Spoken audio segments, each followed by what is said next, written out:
Well, I do love books. I love them. I love reading them. I love writing them. I just think books are so important. Americans are reading less every year, they say. But readers are leaders, and leaders are readers. And there is such a power in reading. And so I would just encourage you in that. And that's, for me, why it is so important to continue to write. And we did, as your pastor said, release this new book, The Last Supper on the Moon. We brought some. They're with us. This came out in January. It was the culmination of several years of my life, and honestly, one of the most rewarding and difficult projects I've ever undertaken. A lot of people don't know that the first thing ever eaten on the moon was the Last Supper. That when Buzz and Neil, back in 1969, landed on the lunar surface, that one small step for a man, one giant leap for mankind, was preceded by Buzz Aldrin opening a pouch and taking out wine and taking out bread and eating and drinking after reading from John's gospel. And the beginning of life on this new planet began with acknowledging the one who shed his blood and his body was broken for us. That's pretty powerful. The Last Supper on the moon. That's where the title comes from, but the book is not about the moon. The book is not about NASA or about space, though it uses that as an analogy all throughout. The book is my love letter to the cross and my thanking God for what he has done in giving us his son, Jesus Christ.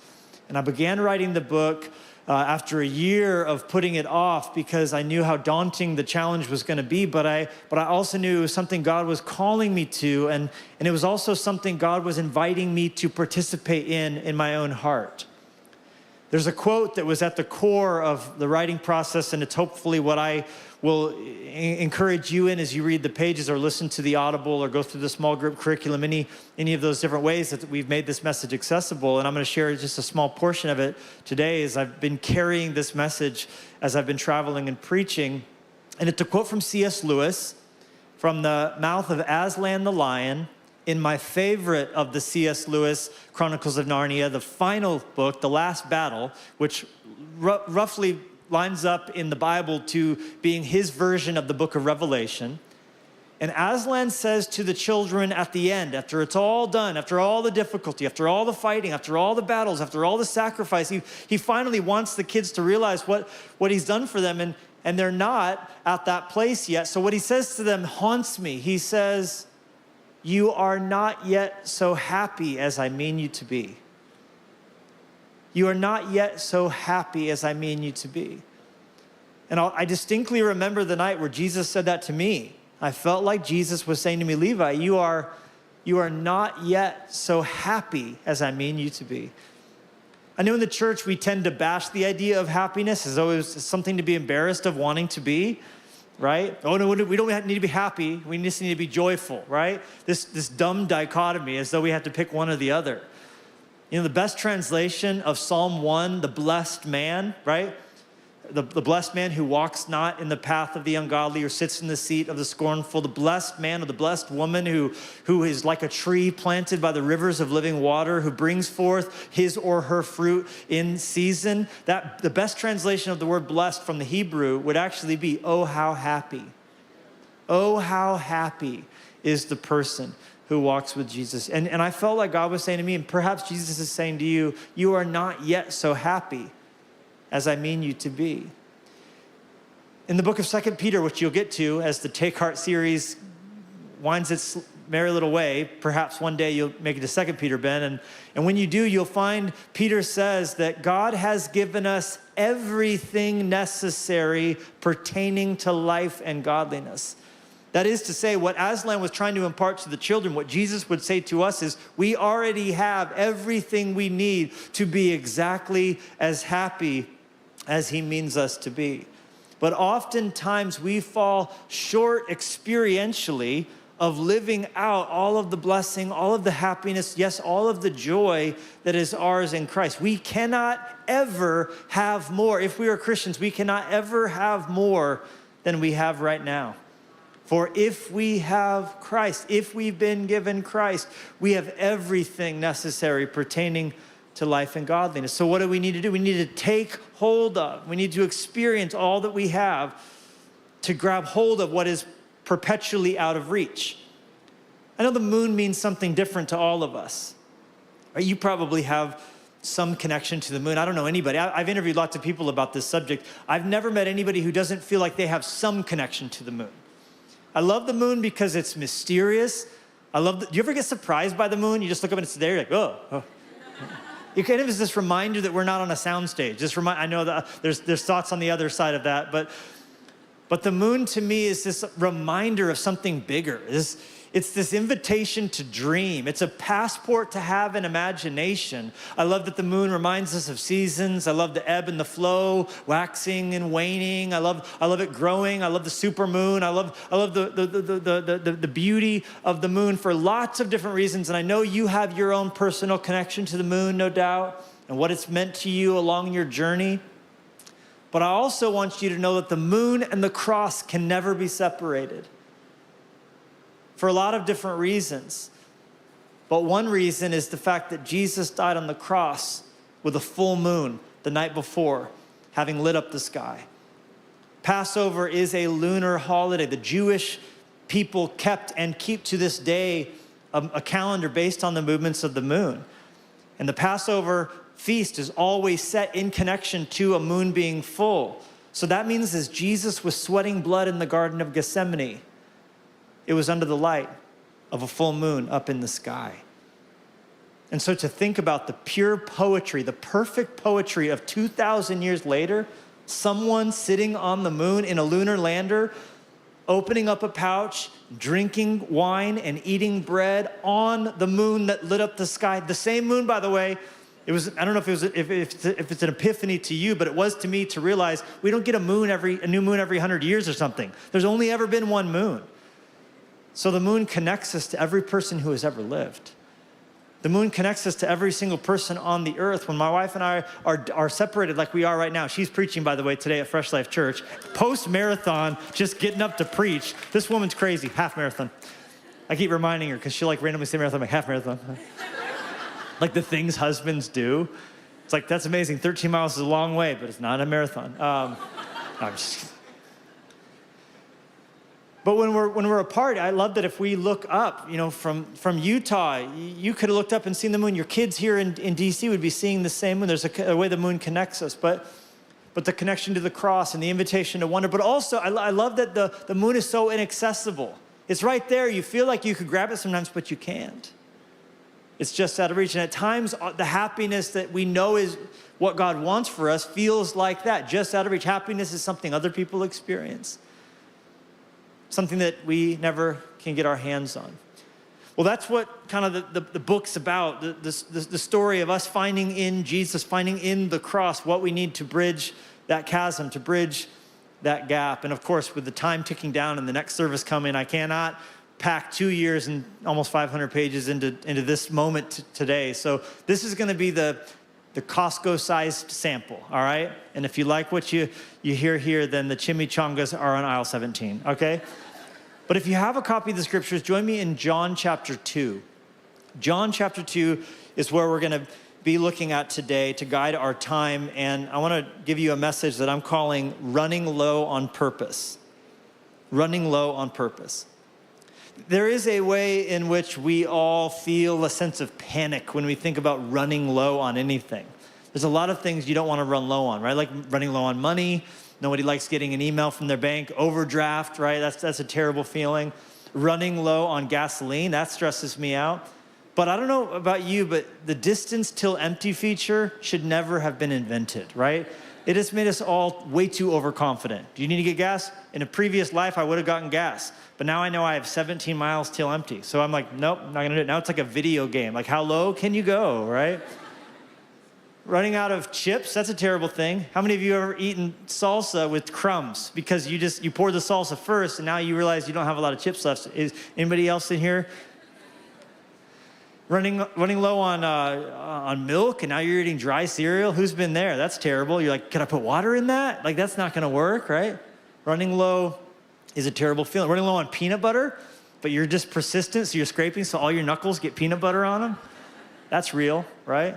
Running low on toothpaste? I'm a parent, so I've actually brushed my teeth with bubble gum flavored toothpaste because all the adult toothpaste in the house was gone. And your taste buds change because as a child, that was delicious. As an adult, you're like, that is awful. That is not okay. Running low. Jesus, in John 2, intentionally sets foot into an environment where people were running low on wine. And he did so to communicate to us much about what his ministry is meant to be for us. If you have your copy of the scriptures, it says on the third day, there was a wedding in Cana of Galilee, and the mother of Jesus was there. Now both Jesus and his disciples were invited to the wedding. And when they ran out of wine, the mother of Jesus said to him, "They have no wine." Jesus said to her, and we will explain this, "Woman, that's not going to fly. What does your concern have to do with me? My hour has not yet come." His mother said to the servants, "Whatever he says to you, do it." Now there were set there 6 water pots of stone, according to the manner of purification of the Jews, containing 20 or 30 gallons apiece. Jesus said to them, "Fill the water pots with water." And they filled them up. Notice this, I love this phrase, to the brim. Come on, elbow your neighbor and say, to the brim. And he said to them, "Draw some out now and take it to the master of the feast." And they took it. When the master of the feast had tasted the water that was made wine and did not know where it came from, but the servants who had drawn the water knew, the master of the feast called the bridegroom, and he said to him, "Every man at the beginning sets out the good wine, and when the guests have well drunk, then the boxed wine. You have kept the good stuff until now." This beginning of signs Jesus did in Cana of Galilee and manifested his glory, and his disciples believed in him.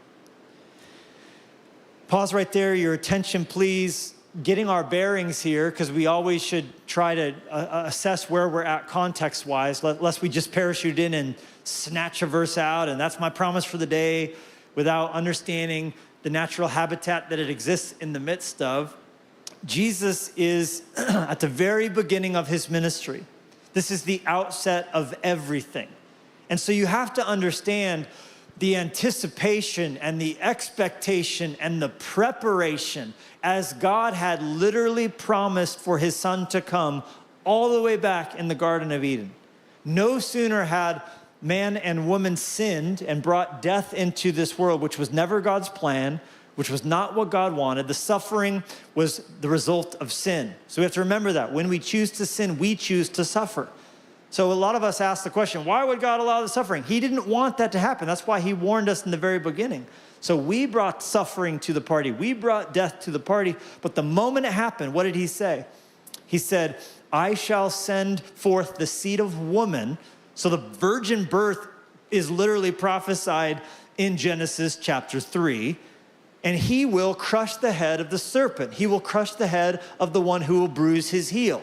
So the bruising of the heel is the cross, right? Y'all are a well-taught church. But the crushing of the head is that resurrection. It's that triumphant overturning of the power of death. This is when the magic begins to work backwards, to use C.S. Lewis language. This is when the stone table is cracked in two and he is risen victorious forever and coming back to claim this world that we forfeited at the fall.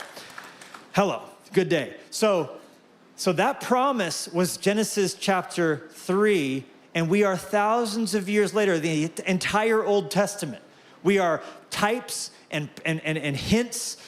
We are outright prophecies over and over again. He's coming, he's coming, he's coming. So you see it in Abraham offering up Isaac, but not needing to actually do so. You see it in this people being saved through the flood in the ark. You see it in Joseph going into the pit, coming up as the ultimate ruler in Egypt. This is pictures of what Jesus is going to be like, what Jesus is going to do. Then you have very detailed prophecies like Isaiah 53. He's going to die like a lamb slain for the sins of the world. You have Psalm chapter 22, a description of him being crucified. So all through the Old Testament, it's what? Jesus is coming. Jesus is coming. It's like all the Avengers rolled up into one. Jesus is coming. Jesus is coming. So the Jewish people are like, where is he? Where is he? Where is he? Then 400 silent years in between the Old Testament and the New. Where is he? Where is he? He's finally here, ladies and gentlemen. Just as God said he would come, fulfilling every prophecy, down to the virgin birth, down to going to have to live in Egypt for a while. And he's finally, after 30 years, been baptized. He walked into the synagogue in Nazareth and said, "In your hearing, these things are fulfilled. I've come to set captives free. I've come to open up blind eyes." It's beginning. And after his baptism, he goes into the desert for 40 days and faces off with the devil, proving he's a greater Adam, because where Adam and Eve fell in a perfect place, Jesus in a terrible place, a scorched earth place, he was victorious. And he withstood every temptation. He would not take his hand out and touch the forbidden fruit. He would not sin. He would not take the easy way. He would not take the shortcut. So he can finally begin his ministry. And after thousands of years and hundreds of prophecies, it's finally time for Jesus to begin doing what he said he would do, redeeming us from the curse. And so what does he do? All right, first day on the job. He, wait for it, serves as a bartender at a party. All right. I see where you're going with that. Because you need to save the world, so obviously you're going to get into craft services and do some catering. Anybody agree with me that Jesus is probably the most overqualified caterer in the history of nuptials, right? What is Jesus doing? All right, we want to say, bro, don't you need to sort of save us from hell and stuff? Right? Like what is happening here? 5 things, jot them down. Very important that you understand. Jesus in doing this is, number 1, sending a message. Sending a message. It was not a fluke. It was not an accident. It was not an oversight on the calendar. Why is Jesus on his first day doing his first miracle here in Cana of Galilee at a wedding? Because he was sending a message. Every politician, every administration carefully calibrates the first 100 days, right? Because you're trying to show what the administration is about. So to see the Son of God, long foretold and prophesied, emerging on the scene and intentionally choosing for his first miracle to take place at a wedding, that is not an accident. That is him foreshadowing. That is him sending a clear and explicit message. What was that message? The message is, I, unlike every other restaurant, every other organization, every other business on this planet, I have wine that doesn't run out. Why is that so important? Because of what wine represents. 2 things, jot them down. Number 1, it's medicine. And number 2, it's celebration. In the story of the Good Samaritan, we're told that the bandages were put over wine that had treated the man's wounds. They did not have Neosporin yet. They did not have medicine yet. So they knew that alcohol disinfected. There was a cleansing to wine. So he was saying, I have medicine. The world's medicine runs out. There's only so much that the world can do for you. Oh, there's some wine for a little while, but the wine of this world, the medicine of this world, it always disappoints in the end. It always lets you down in the end. Oh, it can add more life to your, more years to your life, but can it add life to your years? In this world, the wine runs out. The medicine runs out. But also celebration. Wine gladdens the heart of man. So it's not just a picture of healing. Wine is also a picture of true joy. There's a sense in which you find yourself happy. You find yourself blessed. That's what wine does. And Jesus is saying every party in this world, it ends and the wine runs out. There's a happiness for a moment. There's a stupefaction and this is the best night ever, but then the bill comes. Then the credit card bill shows up in the mail. Then you wake up one day and you realize you got cirrhosis of the liver. Then you wake up one day and you realize what you did when you were inebriated. There's a sense in which the wine runs out. The music stops. The world offers medicine. The world offers celebration, but it's short-lived. The book of Proverbs says, the way that seems right to a man, the end of it is death. And Jesus was saying, you look here, you look there, you look to partying, you look to Tinder, you think there's medicine in it, you think it's gonna actually heal what's wrong inside of you, you think it can help the trauma inside. But I got news for you, the wine runs out. But I, on the other hand, have wine that does not run out. He made so much more wine than anybody possibly needed in that moment. As I count it, it's about 150 gallons of wine. Like he was saying, I have wine that does not run dry. Come to me, ye who thirst. Come to me if you're hungry. I can supply the celebration and I can supply the medicine that no one else in this world can. Why? Because I am the way, I am the truth, I am the life. I can bridge the gap between you and the moon, between you and what you always knew deep down life could be like. Because you don't have purpose. And ultimately, the medicine of this world and the celebration of this world lacks true purpose. And there is nothing like waking up every single day knowing why you're alive. In the Air Force School of Survival, I'm told that they teach the rule of threes. The rule of threes goes like this. In a survival situation, you must be aware of the threes. Your body can last 3 weeks without food. Your body can last, they teach, 3 days without water. Your body can only last 3 minutes without air, but you can't last 3 seconds without hope. And so they teach, before worrying about any of the other needs, focus on your mental and emotional toughness, that you have the belief you're gonna get out of this situation. The rule of threes, it's all about hope, and purpose and hope are connected. Jesus came to make medicine. Jesus came to bring celebration because he can tap us into true purpose. He can tap us into true meaning. There is nothing like waking up knowing you're living not for your own glory, but for his glory. That is wine, friends, that doesn't run out. So Jesus, in doing this miracle on this day, was sending a clear message. Secondly, jot it down, Jesus was accepting an invitation. Why was Jesus at a wedding? Let's not overthink it. The text tells us very clearly Jesus was invited to the wedding. Jesus and his mother and his disciples were invited to this wedding. So how amazing is it? Because how many different brides in the area had weddings Jesus didn't go to?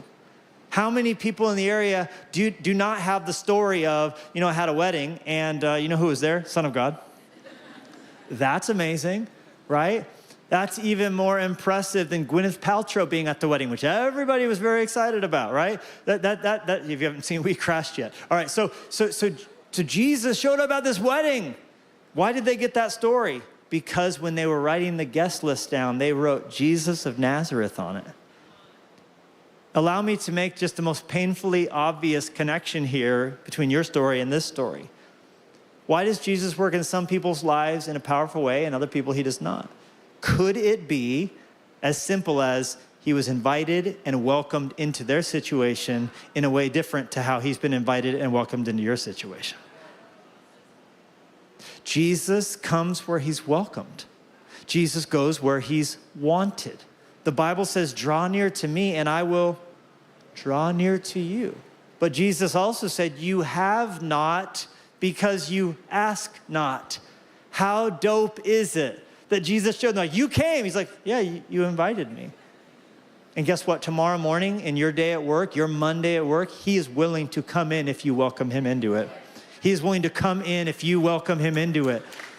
You can sit around complaining about a situation that it doesn't seem like God's in, or you could welcome him into it, put him on the guest list, start your day by saying, come on into my heart today, come on into my life today, come on into my home today, come on into how I date today, come on into my community group today, come on into my apartment today, come on into how I drive Instacart today, come on how... You see what I'm saying? Every interaction, he's waiting to be welcomed. He's waiting to be wanted. He is always ready to accept your invitation to rock your world, to change your life, to fill you with his spirit, to go ahead of you and open up a way where there is no way. And then thirdly, to solve your problems. Jesus here, what are you doing at this wedding? Hello, he's solving a problem. Is there a problem? Yo, I'll solve it. Check out the hook. Well, my DJ revolved it, right? It's like, this is a little vanilla ice in church. It's a thing that happens occasionally when I preach places. Jesus is presented with a problem. And guess what? He's not just a way maker, miracle worker, promise keeper. He's also a problem solver. And I love that they bring the problem to Jesus. I love that his mom's like, I got a problem. You know what I'm going to do? I have God in the house. I'm bringing the problem to God. She could have said, send 7 people to Costco, 2 to Walmart, buy all the wine on the shelves. But she stopped first when a problem came her way and said, let's bring the problem to Jesus. So action items, what problems in your life have you not prayed about yet? I know you're worrying about them. I know you're stressing about them. I know you're waking up at 3 a.m. having a panic attack about them. I know you're tempted to go on Facebook and complain about them. I know you're tempted to carry it around on yourselves and eventually get jaded about God and why I tried church, but it didn't work. But have you prayed about it? Have you gone before the throne? Have you asked the pastors of the church to pray with you? Have you brought your problem to Jesus? Why did he solve it? Because they asked him to. Could it be so simple? I wrote this down. Jesus cares about your problems. And your problem might be a lack of confidence. What do they nickname wine and spirits as, by the way? Why do people need to take a shot to bolster up the strength to ask someone out on a date? Because we call it liquid. If you've run out of courage today, you can ask Jesus for more. If you've run out of confidence today. And I believe in this moment, God wants to breathe confidence back into his church. Where we don't feel like we need to apologize for being Christians. And yes, I believe, but I won't talk about it much. I'm telling you, we have nothing to be ashamed about. We've been changed by the only thing that can change the human soul. We've been given power. We've been given a promise. We've been given eternity. We've been given our lives back. We've been given something to live for. We've been given the light of God shining in our eyes. Nothing to be ashamed about. So we can bring to him our problems. I need courage. I need you to give me peace. I need you to give me strength. I have this problem at work. And if you don't believe that God cares about your problems, he has left the light on to promise you through the darkness of night that he is there and he does see and he does care. Psalm 89:37 says, as long as the moon remains, he is faithful to keep his covenant. So the next time you're up worried, you're up stressing about a problem, look up, see if there's still a moon. And if there is, he's still good and he still cares and he's got this. He wants to help you solve your problem. I love that. All right, so he was also, number 4, we're very close to the end here, giving us a template. He wasn't just sending a message and solving a problem and accepting an invitation. I believe this story was carefully calculated, calibrated, and crafted in order to give us a template of what it looks like to functionally watch God work in our lives in difficult situations. And the template goes as follows. You do like Mary did and bring that problem to Jesus. And then when you do so, you refuse to be offended. Refuse to be offended. I believe one of the barriers to watching God work in your life is we have to thicken up our resolve when it comes to a refusal to be offended. In order for God to work meaningfully in your life and in this church and in this world, you have to have a high threshold, a high tolerance for being offended. Now, this goes against the grain in our current moment in culture, where the moment we're offended, we're out. The moment something's difficult, we're out. The moment a difficult conversation is presented, the moment we have to have a come to Jesus meeting, the moment we have to have a let's be responsible, here's an issue I see holding you back, well, I'm out. We think something being hard is the same as it being bad. And so we walk away the moment there's confrontation. We walk away the moment our shields go up, our armor goes up, everything, we bristle. We think hard and bad are the exact same thing. But I'm gonna tell you something. Something can be hard and good at the same time. Like standing in Arlington. Hard, but important. Hard things need to be faced. Hard things need to be seen. And I love that Mary has a little moment to get offended, right? when he pretends like he's not going to do what she wants him to do. Woman is not as offensive as it comes across, by the way. Woman, what's your issue have to do with me, right? It actually is more like ma'am or lady. It's how Cleopatra, the queen of Egypt, was addressed when she came before the royal court in the Roman Empire, right? So it was lady or ma'am. So Jesus was being polite, but then he said, I don't know, my hour's not yet come. I don't know what to tell you. And I love that she kind of persisted and went away to the servants and says, whatever he says to you, do it. She refused to be offended. She refused to be deterred. And a lot of times I believe Jesus pretends for whatever reason like he doesn't want to do the thing that we're asking him to do, even as he's wanting to do it, because he's not just trying to work through us, he's also trying to develop us and mature us and grow us. And so at times, I mean, read the Gospels. So many of the greatest miracles came when he first pretended like he wasn't going to do it. And he wanted to grow something stronger inside of the person and see, will you be easily shaken? Because if you are, it will always limit what I can do in your life. So the template is we bring the problem to Jesus, we refuse to be offended, and then we focus on our purpose. We focus on doing what he's called us to do. Jesus said, my hour is not yet come. He was focused on what he was put on the earth to do. And so whatever he's called you to do, we do that with our whole heart. They filled it up to the brim. They didn't know if it was going to work. They had no reason to think it would, and yet they did it with all their heart all the way. The level was 10. The excellence was the bar. They focused on their purpose. They did it with all their heart. They didn't mind how weird it was. God called them to do something weird. Oh, you know those stone pots? You should fill them up with water and then serve it to the maitre d'. That's a good way to get fired, right? That will follow us on our resume for a long time. Serve bathwater at a party once, right? And God will call you to do things that seem weird. Get used to it. It's how he rolls. God is a little bit of a weirdo. Can I just say that theologically, Ben? I don't know. Read the Bible. Kill a giant, find a shepherd boy. Feed 5,000, get a Lunchable. Like, God giving a template, and then he was painting a picture. And we're done with this. This is our final point. I believe in this he was painting a picture. In fact, verse 11 in the Message translation outright says that this act in Cana of Galilee was the first sign Jesus gave. Notice, the first glimpse of his glory. A preview of coming attractions. A limited, finite, just taste of what was actually awaiting. Much like watching Top Gun Maverick preview isn't the full thing, but you get a taste of it. This tiny picture of people tasting wine going, this doesn't make sense. How is this so good? It shouldn't add up. And how is there so much of it? And how now can the party continue when it should be over? Shame should have been their story. In that culture, to run out of wine was a legal offense. Guests could actually sue the family for not having enough. It was a party foul that I believe Jesus not only had a plan for, but also was party to causing the problem. Because when he was first invited, he only had 3 disciples, and he brought 12 to the party. They ran out of wine. Yeah, because Simon can drink, right? It's like,